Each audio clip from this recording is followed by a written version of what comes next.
How much time do you spend every day working on your dream? In the last 90 days, how many books have you read? In the last year, what new skill or knowledge have you acquired? What kind of investment have you made in you? You don't want it badder than you want to party. You don't want it as much as you want to be cool. Most of you don't want success as much as you want to sleep. Some of you love sleep more than you love success. And I'm here to tell you today, if you're going to be successful, you gotta be willing to give up sleep. There is no shortcut. There is no hack. There's no sweatless solution. You're gonna have to work. There is always weakness to work on. Always. A lot of them. Why would we allow ourselves to make easy excuses? Why would you allow that? Are you going to make today count? Because that's all you can control. And that's all that matters. It doesn't matter where you start, guys. It doesn't matter what talents you're born with.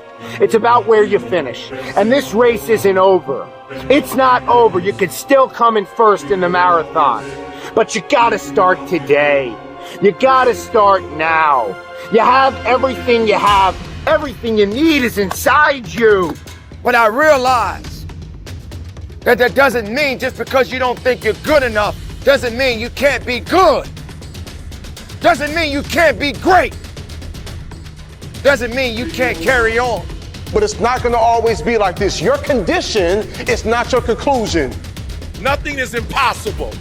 So you have to decide before you leave, what's that first thing that's been impossible for you? I want you to attack it and overcome it. Because if you run from the adversity that you're going through today, you'll forever be at that level in which you're going through for the rest of your life. One day you'll look back on your life and appreciate the struggle and have nothing but gratitude for everything that happened along the way. And you come to recognize that in return, you're given the chance to earn the greatest edge of all, and one that can never be taken away. You have enough right now to change your life. You have enough right now to flip this world upside down.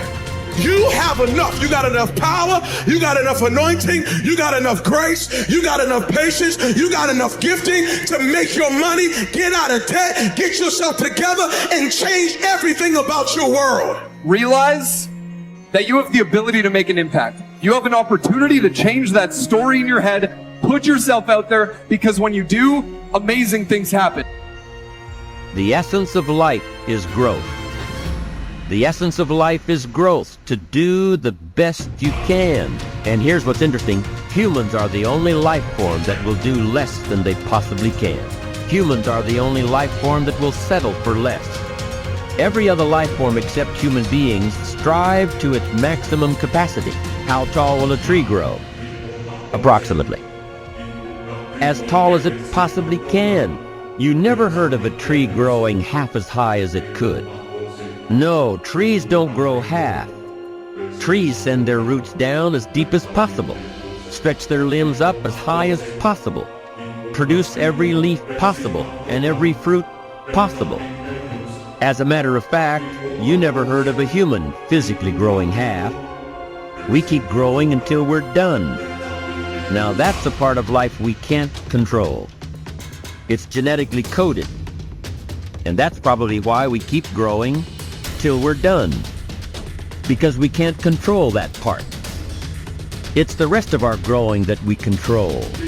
The growing of our minds, the expansion of our minds, that we can control. And that's what tends to get away from us. All life forms inherently strive to their max except human beings. Now, why wouldn't human beings strive to their maximum possibility? Here's why. Because we've been given the dignity of choice. It makes us different than alligators and trees and birds. The dignity of choice makes us different than all other life forms. And here's the choice: to become part of what we could be, enough to get by, or to become all that we can be. My best advice for you is to choose the all. Earn all you can, make all the friends you can, read as many books as you can, develop as many skills as you can, see as much as possible, do as much as possible, make as much fortune as possible, give as much of it away as possible. The max. There's no life like it. I'm telling you, once I got on track, I've never looked back. Pick up the challenge. Go for it. Take the best of the two easies. Take the route of it's easy to get ahead. It's easy to do all you can. It's easy to succeed. It's easy to have financial freedom. The more you do, the more you get. See, if you're playing it safe, you're not going to win. If you're playing it safe, like that old saying, you know, you were taught when you're a little girl, better to be safe than sorry. Well, that's a bunch of crap. It's not better to be safe than sorry. It's by trying things that you figure out how far you can go. You got to get outside the box. Like it's reported, Edison tried 3,000 ways before he built the incandescent light. He said he didn't fail 3,000 times. He said there was 3,000 different steps to building a light bulb. Well, there's different steps to get to where you're going. And I really do treat winning and losing exactly the same. I do not let it upset me. Do you think that's a big part of why you're so successful? Well, it's part of why I enjoy it. Mm-hmm. Yeah, I think it is, because I'll try anything. Like if I'm into an idea, the idea of losing never enters my mind. See, I have worked with giants. I had the good fortune of working with Sir Edmund Hillary. He was the first man to stand on top of the world.